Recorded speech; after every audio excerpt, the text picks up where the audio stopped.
Good morning po sa lahat. I would like to comment na po regarding sa issue po ng ano. So kasi ah lima lang yung nag-against sa boto ng mga senador na mabalik yung yung impeachment complaint sa House of Representatives.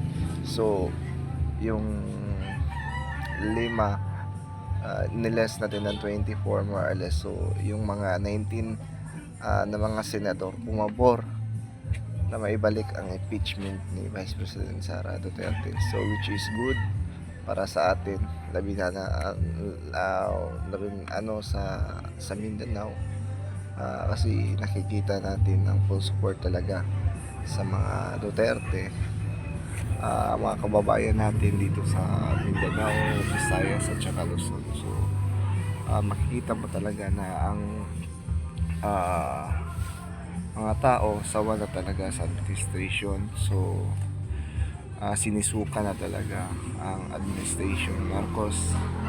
So keep in touch lang po tayo, ina-update ko po lang palagi yung mga situation sa politika, kasi much better na na hindi ma-impeach ating Vice President Sara Duterte, kasi siya lang ang ating last hope ngayon.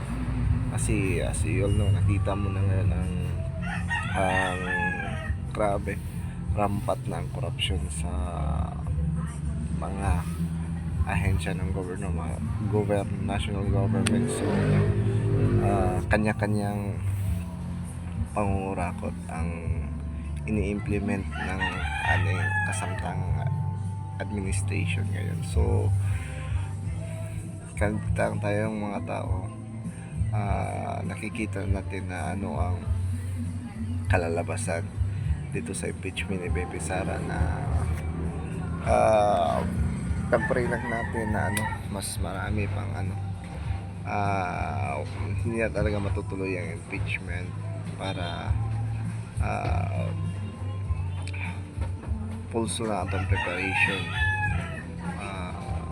Kasi nakikita ko talaga labi na si Senator Risa Hontiveros, pinipressure niya ang Senado para ma-impeach talaga ang ating butihing Vice President. Pero kasi in preparation kasi nila sa kanilang grupo is preparation nila si Risa Hontiveros na tatakbong president by 2020, pero which is hindi talaga yan mananalo kasi super majority na. Imagine mo administration ngayon sa kalaban sa politika ng mga Duterte ni Vice President sa, pero makikita natin ang suporta ng mga senador. Hindi na maski ang Senate President si Jesus Escudero, hindi na ang loyalty niya sa Marcos administration sa mga Duterte, kasi nakikita niya ang possible na malakas na suporta at hatak ng karamihang Pilipino na naniniwala pa rin sa ating Vice President Sara Duterte. At the same time po, ginagawa talaga ng mga senador, kasi yung yung by 2028 na election po, tatakbo ulit yan si Senador Chis Escudero, si Jinggoy Estrada, si Senator JB Ejercito, si Senador Villanueva, Senador Robin Padilla, Senador maraming mga senador. Sino pa yan mga senador na yan? JB, Senador. So nagbabalik bakod na, kasi nakikita na nila ang super majority ng suporta ng mamamayang Pilipino sa ating Vice President Sara Duterte. That's why nakikita mo na ngayon na